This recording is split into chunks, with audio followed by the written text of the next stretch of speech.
ভাই আমাদের আজকে যে দাবিটা আমাদের বড় কোনো দাবি না। আমরা সাধারণ খেটে খাওয়া মানুষ, আমরা বিভিন্ন রকম পেশা থেকে এসেও আমরা সুবিধা বঞ্চিত হয়ে বাধ্য হয়ে অটো চালাচ্ছি। আমাদের মতো এরকম অনেকে আছে সারা বাংলাদেশেই।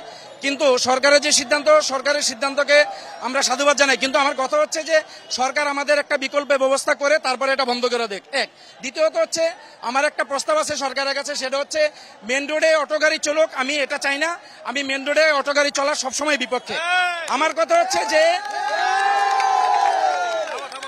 কথা হচ্ছে যদি কোনো কারণবশত মেন রোডে গাড়ি বের হয় সেটা সকাল 7টার মধ্যে মেন রোড থেকে গাড়ি সরে ফেলতে হবে। এক, দ্বিতীয়ত হচ্ছে রাত্রে 9টা অথবা 9:30টার মধ্যে, 9:30টার আগে মেন রোডে কোনো গাড়ি যেতে পারবে না, এরকম একটা সিদ্ধান্ত করা হোক। কিন্তু একেবারে যদি বন্ধ করা দেয়, অটো গাড়ি যদি একেবারে বন্ধ করে দেয়, বহু লোক আছে, লক্ষ লক্ষ মানুষ আছে যারা একটা অটো গাড়ির উপরে নির্ভরশীল, তাদের কিস্তি চলে, তাদের ফ্যামিলি চলে, মায়ের অসুস্থতা, বাবার অসুস্থতা, চিকিৎসা খরচ চলে, সবকিছু নির্ভর করে এটার উপরে। কাজেই সরকার যদি এটা একেবারে বন্ধ করে দেয়, এই সাধারণ খেটে খাওয়া মানুষগুলো কোথায় যাবে, কি করবে? তখন বাধ্য হয়ে তারা বিভিন্ন রকম অপকর্মে জড়িত হবে। তাই আমি বর্তমান সরকারের প্রধান যে উপদেষ্টা আছেন, মাননীয় উপদেষ্টার কাছে আমি বিনীতভাবে অনুরোধ করব যে আমরা যারা সাধারণ খেটে খাওয়া মানুষ আছি তাদের একটা বিকল্প ব্যবস্থা করে আপনারা একেবারে বন্ধ করে দেন। আর আমি মনে করি যে এইভাবে মাঝপথের থেকে সিদ্ধান্ত নিলে এটা কখনোই বন্ধ হবে না। আপনাকে আগে ইনপুট বন্ধ করতে হবে।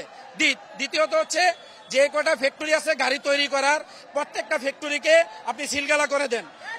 যাদের কোনো উপায় নাই, মানে আপনারা চাচ্ছেন যে ধীরে ধীরে আপনাদের অন্তত এটা বন্ধ করতে চাচ্ছে সরকার, কিন্তু সেটা ধীরে ধীরে হোক। হ্যাঁ, সেটা ধীরে ধীরে হোক, কিন্তু একেবারে বন্ধ না করে একটা বিকল্প কর্মসংস্থানের ব্যবস্থা করে সেটা বন্ধ করে দেওয়া। আপনারা ঠিক কতক্ষণ আন্দোলন চালিয়ে যাবেন? আপনাদের সুস্পষ্ট দাবি, উনি যা বলছেন এর বাইরে আর কোন দাবি আছে না? ভাই যেগুলো বলছে এগুলাতে আমরা সবাই সহমত, সরকারের দাবিকে আমরা সাধুবাদ জানাই। উনি বললেন যে ব্যাটারি চালিত অটো রিক্সা রাস্তা উঠবে না, তাহলে আপনারা কোথাও চালাতে চাচ্ছেন? আমরা মহল্লার ভিতরে চালাই। যেই নিয়মটা ভাইয়া বলছে, এই নিয়মটা যদি সরকার আমাদের দিকে দৃষ্টি দেয় যে এভাবে ওরা চলুক, পর্যায়ক্রমে সরকারের যখন সময় হবে আমাদেরকে নিষিদ্ধ করে দেখ। ঠিক আছে। আমার আরেকটু কথা হচ্ছে, সেটা হচ্ছে যে অনেক মানুষ আছে যারা কথা বলতে দাও, অনেক মানুষ আছে যারা হচ্ছে নিরুপায় হয়ে একটা অটোরিকশা তৈরি করে চলতেছে। কিন্তু এখানে দেখা যায় যে অনেক লোক আছে।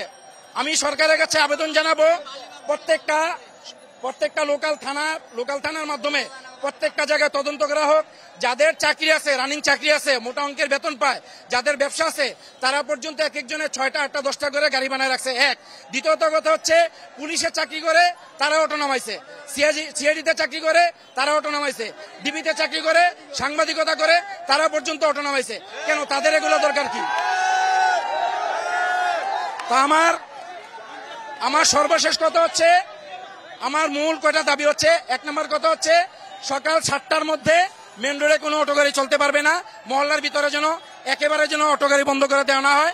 আর রাত্রে 9টা অথবা 9:30টার আগে মেন রোডে যদি কোনো গাড়ি পায় সেটা একেবারে প্রশাসনের ইচ্ছা মতো যে কোনো ব্যবস্থা নিষ্ক্রিয় করা হোক। ধন্যবাদ।